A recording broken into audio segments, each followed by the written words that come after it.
Olá, como vai você? Inscreva-se.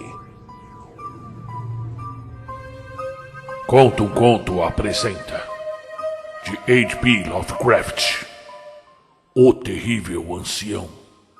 Narração Marcelo Fávaro. Era a intenção de Ângelo Rick, Joe Tzatnek e Manuel Silva fazerem uma visita ao velho ruim. Esse ancião morava sozinho em uma casa antiquíssima na Rua d'Água, perto do mar, e tinha a reputação de ser, ao mesmo tempo, muito rico e muito frágil. Tratava-se de uma combinação de qualidades muito atraentes para os homens da profissão dos senhores Rick, Tzatnek e Silva, que ganhavam a vida praticando aquela atividade que o tempo dignificou: o roubo. Os habitantes de Kingsport diziam e pensavam muitas coisas sobre o velho ruim, que, em geral, o mantinham a salvo das atenções de cavalheiros como o Sr. Rick e os seus companheiros. Apesar do fato quase certo de que ele ocultava uma fortuna de grandeza indefinida em algum lugar de sua morada bolorenta e venerável. Com efeito, era uma pessoa estranhíssima, de quem se acreditava ter sido no passado capitão de Clippery das Índias Orientais. Era um velho que ninguém se lembrava do tempo em que era jovem, e tão taciturno que poucos conheciam seu verdadeiro nome. Entre as árvores retorcidas do pátio fronteiro de sua vestuda e desleixada vivenda, ele conservava uma estranha coleção de grandes pedras, agrupadas de maneira esquisita e pintadas de modo a se assemelharem aos ídolos de um obscuro templo oriental. Essa coleção afugentava, amedrontados, a maioria dos meninos que gostavam de implicar com o velho ruim, por causa de seus cabelos, por causa de sua barba branca, ou de quebrar as janelas de pequenas vidraças de sua casa com perversos petados. No entanto, haviam outras coisas que assustavam as pessoas mais velhas e mais curiosas, que às vezes se esgueiravam até a casa para olhar pelas vidraças empoeiradas. Diziam essas pessoas que sobre uma mesa no andar térreo viam-se várias garrafas singulares, cada uma delas tendo em seu interior um pedacinho de chumbo suspenso por um fio, à guida de pêndulo. E diziam que o velho ruim conversava com essas garrafas, falava com elas, dirigia-se a elas por nomes como Jack, Cicatriz, Tomazão, Zé Espanhol, Peters e Imediato Reles, e que sempre que falava com uma delas, o pequenino pêndulo de chumbo no seu interior produzia certas vibrações claras, como se respondesse. Aqueles que tinham visto o velho ruim, alto e macérrimo, mantendo essas esquisitas palestras, não procuravam olhá-lo de novo. Mas Ângelo Rick, Joe Tzatnek e Manuel Silva não tinham sangue de Kingsport. Pertenciam àquela geração alienígena, nova e heterogênea, que se situava fora do cativante círculo da vida e das tradições da Nova Inglaterra, e viam no velho ruim tão somente um barbudo trôpego e quase caduco, incapaz de caminhar sem a ajuda de uma bengala nodosa e cujas mãos magras e débeis tremiam deploravelmente.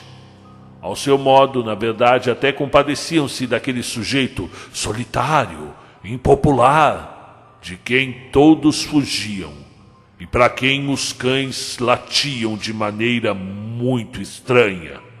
Entretanto, trabalho é trabalho, e para um ladrão que dedicou sua alma à profissão, há uma atração e um desafio em um homem idoso e débil que não tinha conta no banco e que pagava suas poucas compras na loja da cidade com ouro, com prata da Espanha, cunhada há 2 séculos.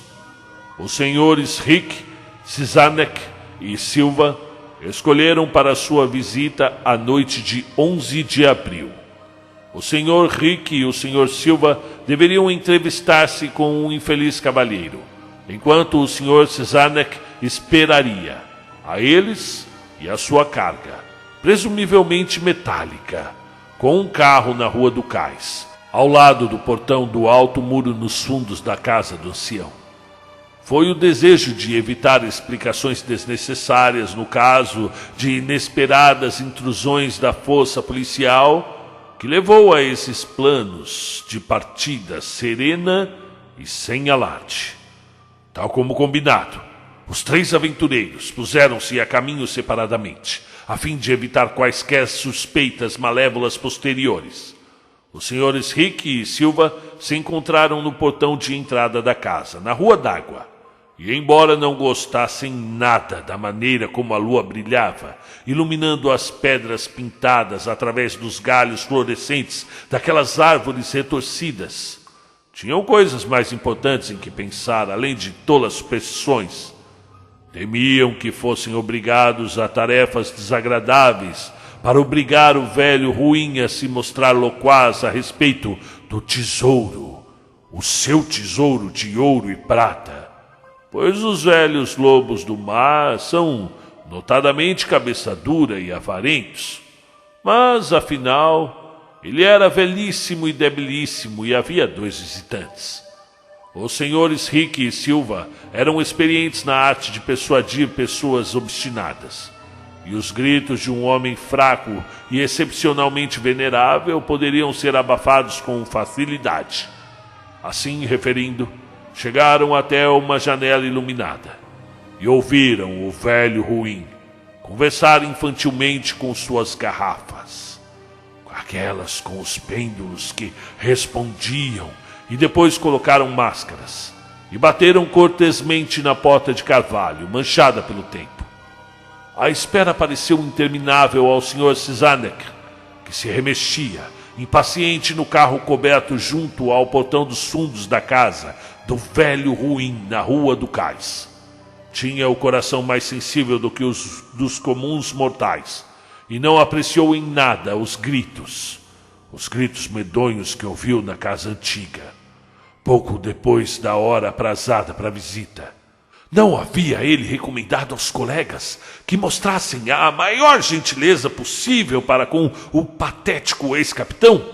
Nervoso, ele vigiava aquela estreita porta de carvalho no muro revestido de era. Frequentemente consultava o relógio e se admirava com a demora. Haveria o ancião morrido antes de revelar onde ocultar o seu tesouro, tornando forçosa a busca rigorosa?